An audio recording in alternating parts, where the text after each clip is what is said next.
What up, y'all? Tina here. So rest in peace to the homie Erryk. He lived a noble life. The title of this episode, episode 2, is Rhaenyra the Cruel, and they really tried to paint my sis like she was sending assassins out to harm little toddlers. Even though I wouldn't blame her if she did. Now, if she decided to go that route, I would be with her, but, she didn't do it. But let's get into the recap of Season 2, Episode 2, House of the Dragon. All right, so the show starts in such a dramatic way. We see the maid walking in with the bloody towel or blanket, and it's a great shot to catch the silence and horror of a child being removed in such a brutal way. We find Aegon going crazy, tearing up Uncle Viserys' model of old Valyria, which is some great foreshadowing of Aegon saying like, hey, I'm not going to rule like my father. I'm tearing his legacy up. There's a new sheriff in town. Then we get a shot of Aemon snooping around, and he goes into the room where him and Criston Cole was war planning last episode. And I'm not sure if that was Aemon's bedroom or not, but at that moment, I think he realized like, dang, they really was coming after me. Then we see Alicent breaking down in tears, talking to Otto. And, now the Greens see how Rhaenyra felt when they took her son. Like, it don't feel good, right? Don't feel good. Otto was like, listen, we don't have to let this throw us off our game. We got to stay strong. Alicent was like, but what they did to Haelena was just, they hurt my little girl. No, girl, what you did to Haelena, you wasn't there for your child or your grandchild because you was busy humping on Krispy Kreme Cole. Alicent, you failed as a mother.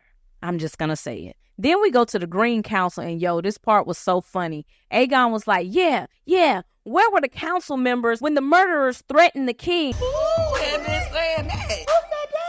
Who said that? They was like, was you threatened too, Aegon? He was like, I could have been. Everybody was so confused. They was like, damn, we didn't get the memo that Aegon was threatened too. We thought they just got rid of the kid. So then Aegon goes to Crispy Chicken Cole and was like, and where was you at? He was like, man, I was asleep. And then Alicent looks at Cole like, please don't say nothing. So Otto was like, look, y'all calm down. We're going to find out who did this.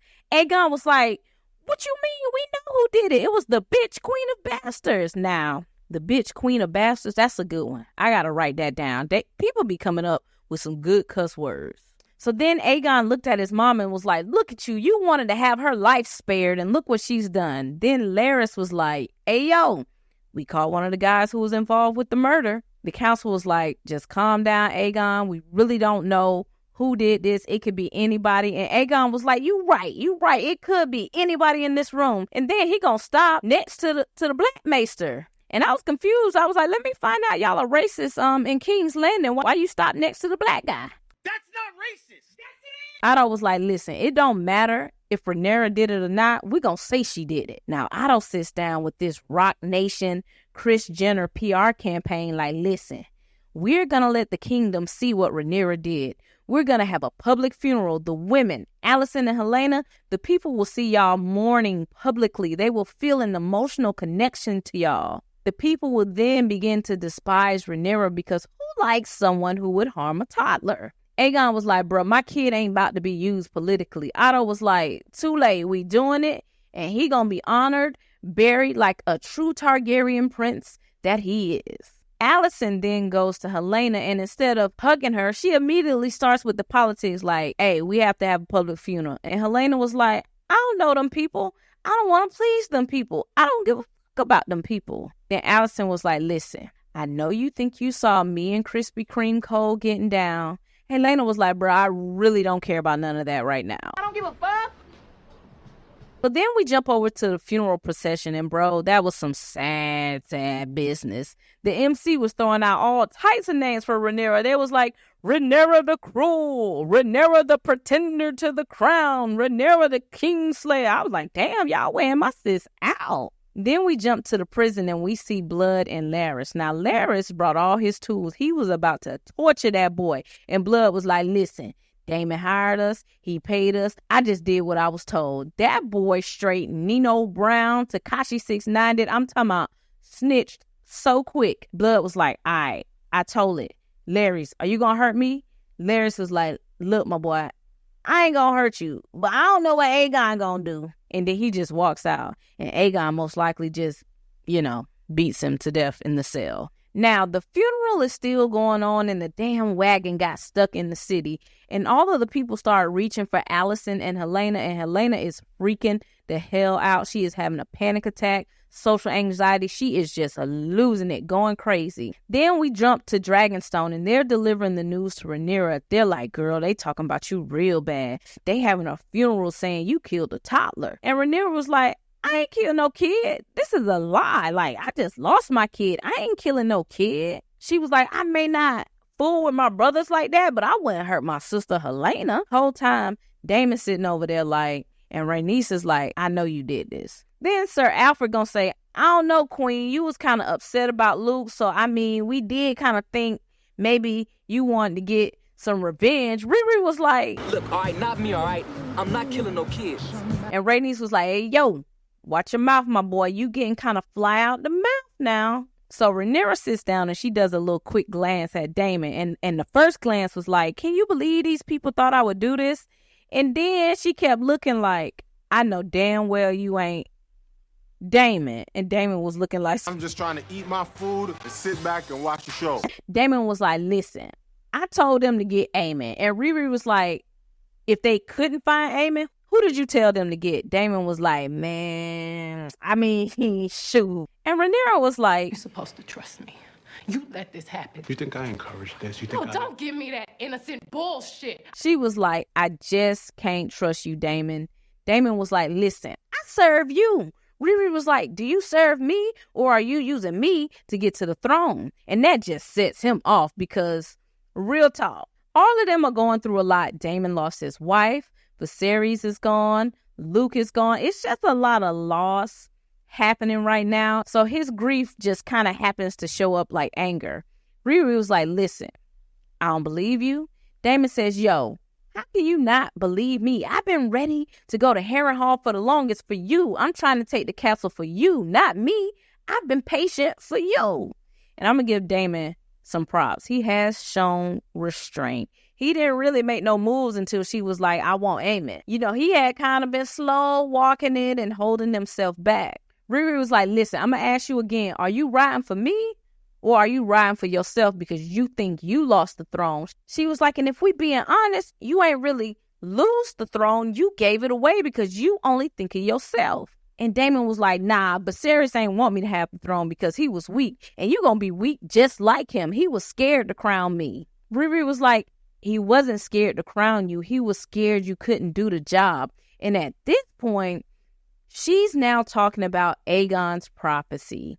Aegon the First, his prophecy is essentially that there was going to be a Targaryen sitting on the throne who would unite the realm to fight against the White Walkers. She's essentially saying Viserys knew you are not the kind of king who would unite the realm because all you care about is power and stepping on other people. We need a leader who unites. That's essentially what she was trying to say to Daemon, but she couldn't really say it in those terms because he doesn't know Aegon's prophecy. The prophecy is only given to Targaryens who sit on the Iron Throne. Viserys only told Rhaenyra. He never told Aegon II, and he never told Daemon. So as the argument continues, Daemon just leaves and gets on his dragon, and we're going to assume he's going to take Harrenhal. Now, of course, he's going to take Harrenhal because that's the right thing to do, but he's also doing it to show his loyalty to Rhaenyra in this war. And honestly, they probably just need some time apart. They got a lot going on. So as he's leaving, he just slightly glances at Baela and she like, Dad, where the hell you going? And he just ignores her.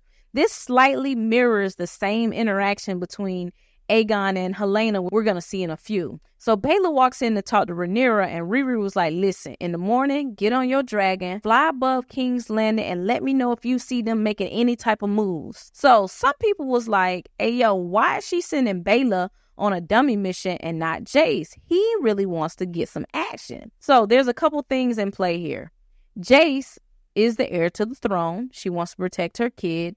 Jace also just lost his brother, so he may get impulsive and want to act. He may see Aemon and he might ride down and try to get busy. So she doesn't have to worry about that with Baela. She probably feels like Baela is a little bit more level-headed. Her dragon is a lot faster if Vhagar does try to attack.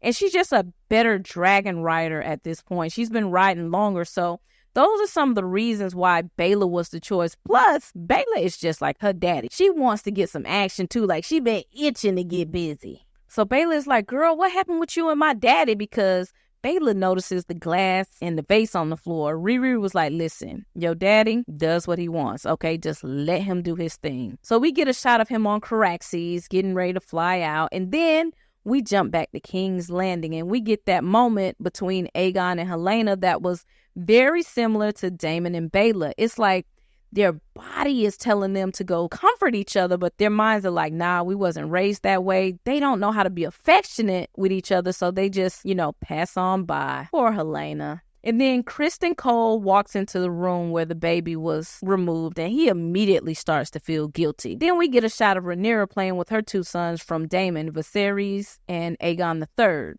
We jump back to King's Landing, and Alicent is as paranoid as ever. She asked Sir Krispy Kreme Cole, like, did you tell anybody about us? Cole was like, I'm not dumb. Why would I tell anybody? So she goes back into the bathroom and plunges underwater in sadness. And I was like, listen, hold up, Alicent. Don't do a Whitney Houston on us. You ain't finna go out that easy. You gonna have to deal with the problems you done helped cause. Then we jump back to Crispy Cake Cole, and he just picks a random fight with Sir Arryk. He was like, hey, why your gold cloak dirty? Arryk was like, look, it was a long night. I haven't had a chance to wash it yet. I'll get it cleaned up once I finish eating. And Crispy Chicken Cole was like, nah, put that plate down and do it right now. And Erryk was like, man, this joker tripping. Cole was like, being a gold cloak is purity, and it's about being clean. And I'm looking at him like, I know you ain't talking. You the dirtiest joker walking around here humping and pumping on Alicent in secret. Then he gonna tell Sir Arryk, like, why wasn't you protecting Queen Haelena anyway? He was like, man, I was with the king. I'm in the king's guard. I was with Aegon. Hell, where was you at since you questioning me? And why doesn't she have a sworn protector? Then Cole just snaps like, your brother's a thief and a traitor, and I'm starting to think you a traitor too. Arryk was like, man, what are you talking about? By then, all the soldiers was like, man, let me get the hell up out of here. Time to go. Whoop, time to go. So Cole was like, since you wasn't protecting Haelena, you need to go and flip-flop places with your brother and go and strike down Rhaenyra.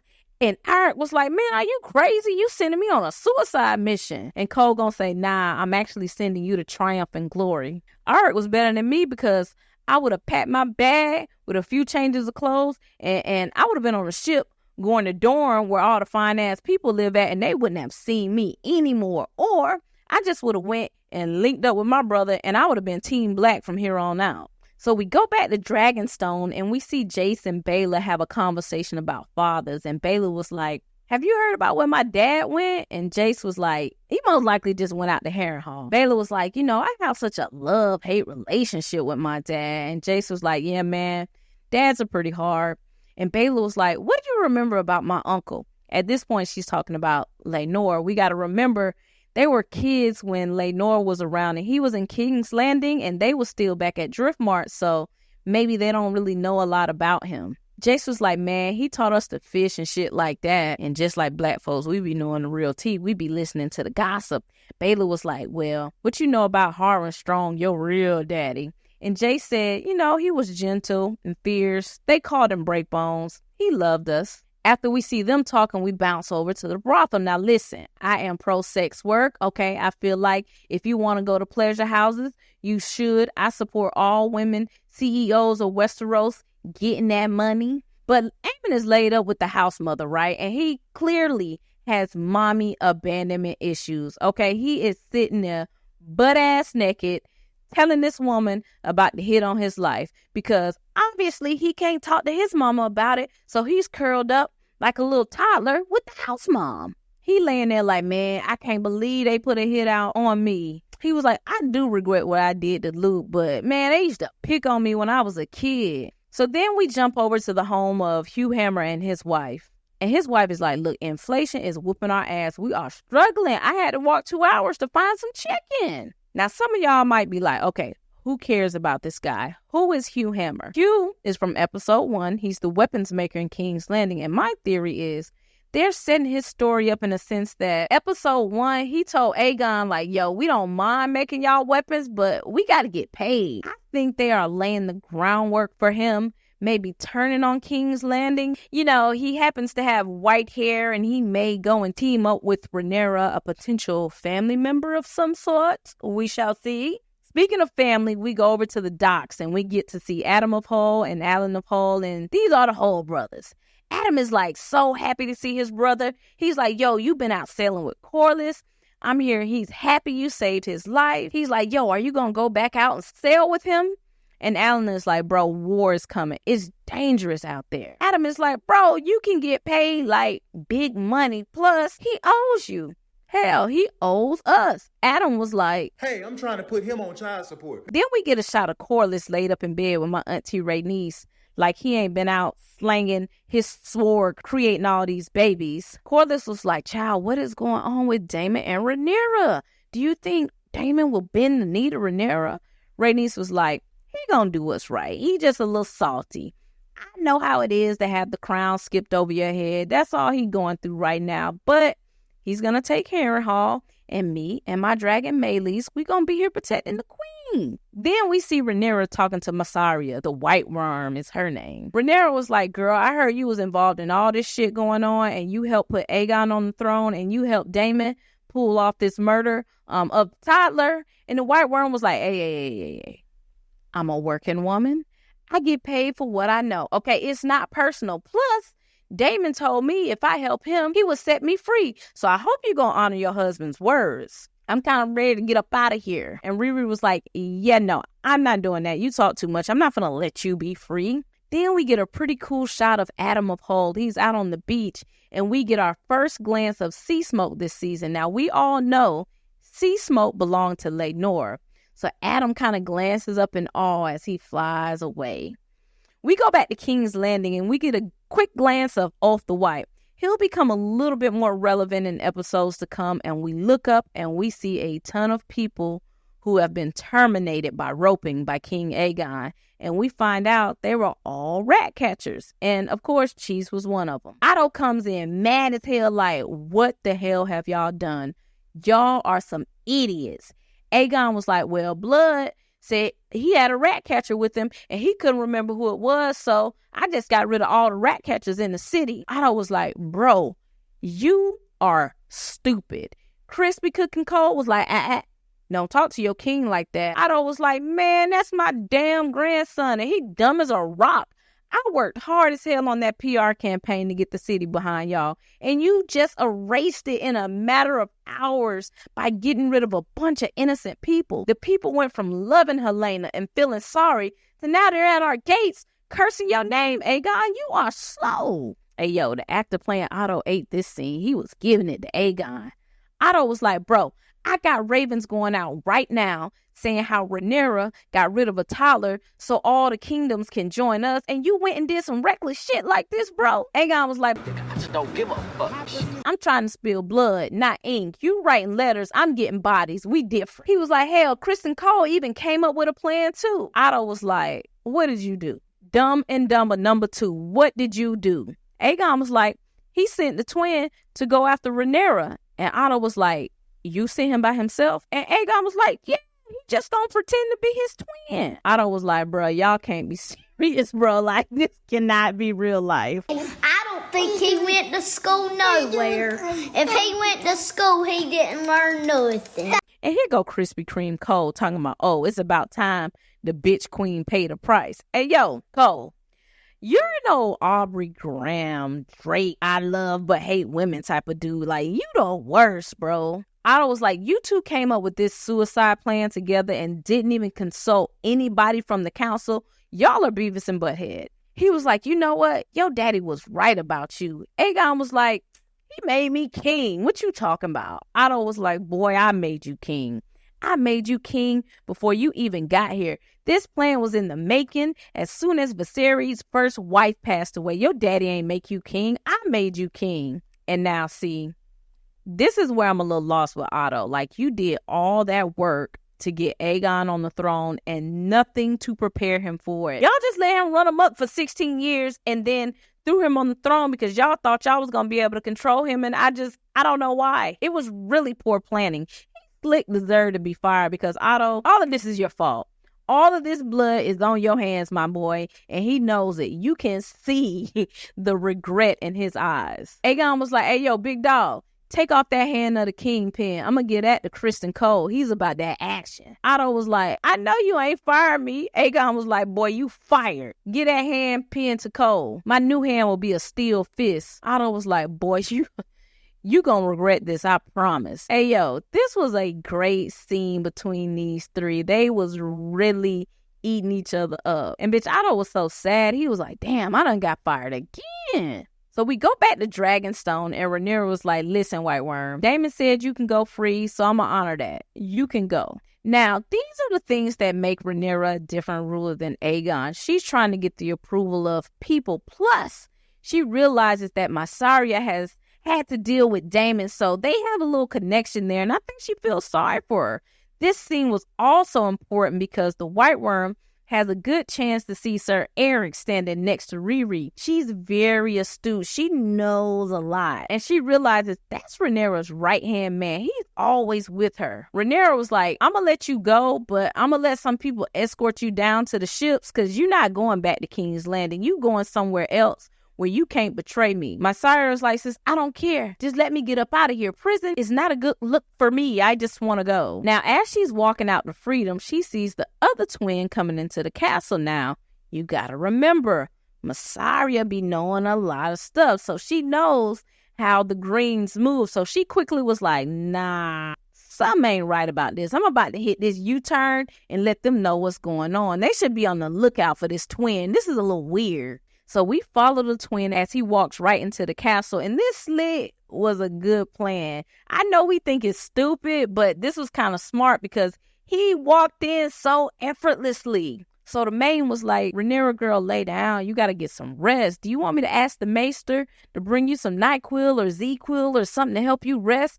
And she was like, yeah, girl, get me a little something. So Arryk walks into the room, pulls his sword, and says, believe me, I had no choice. See, he doing too much talking. He's a bad hit man. He ain't even really want to get the job done. Because why you pulling your sword out way back there and talking to Rhaenyra? You could have walked up there, stood next to the bed, and just caught her off guard. So he wasn't really about this assassin life. He wasn't really trying to do the job. You can tell he felt guilty from the jump by that action alone. So by then, his brother Arryk comes in and was like, hey, yo, bro, what you doing? Don't do that. And Rhaenyra was like, bitch, what the fuck is going on? She told the maiden, like, girl, go get some help. And the brothers are just going at it. I'm looking at Rhaenyra like, you ain't got no gun or no dragon or nothing handy for intruders. You got to get a weapon by your nightstand. So one of the councilmen come in and was like, yo, which one is Erryk? And Rhaenyra was like, I don't know. They damn twins. Just let them fight. We'll figure it out later. So Erryk, the queen's protector, ends up killing his twin brother, the intruder. And I think he felt so guilty for killing his brother that he just took himself out. And Rhaenyra is like, what the hell is going on right now? Like, bitch, what kind of war is this? So we go back to King's Landing, which, you know what? The episode should have ended with this fight. Why are we going back to King's Landing? But anyway, we go back to King's Landing, and Otto is telling Alicent, like, girl, they done fired me, and you in trouble because Aegon and Criston Cole are both out of control with no long-term plans at all. This is a disaster. Otto was like, bitch, I can't stay. They done kicked me out. I'm going back home. I'm going to visit Old Town to go visit Daeron. Daeron will listen, and he will be here to help in a few weeks. All right, so pause. Y'all are probably like, well, who the hell is Daeron? Daeron is Alicent's youngest son. So y'all are probably like, when did Alicent have another child? So he was never shown on the show because he pretty much was sent to Old Town. Y'all remember when Otto got fired the first time from Viserys? He went back to Old Town. So Daeron was pretty much sent there as well. And that's where he was raised. He has a blue dragon, breathes blue fire. I'm excited to see how they cast Daeron. He's supposed to be like good looking, charming. They called him Daeron the Daring. So that now puts House Green at 4 dragons total. Aemon has Vhagar, Aegon has Sunfire, Haelena has Dreamfire, and Daeron has Arion. So Alicent goes to talk to Aegon, and she catches him weeping. And once again, the lack of affection. She doesn't go to comfort him or anything. She's just like, oh my God, I've raised a demon spawn. Ugh. So she runs back into her room, and here is Sir Crispy Cucumber Cole, and they just started doing the do. even though they swore they was done doing the dude, but they doing it again. And I'm just like, whatever. I am just over their whole relationship. I don't know what they got going on. But yo, that episode was pretty solid. Pour one out for Sir Erryk. He went out like a G. Aegon has fully stepped up and said he's going to be his own king. Y'all not going to control him anymore. He's going to be making his own decisions. So, how did y'all feel about episode 1?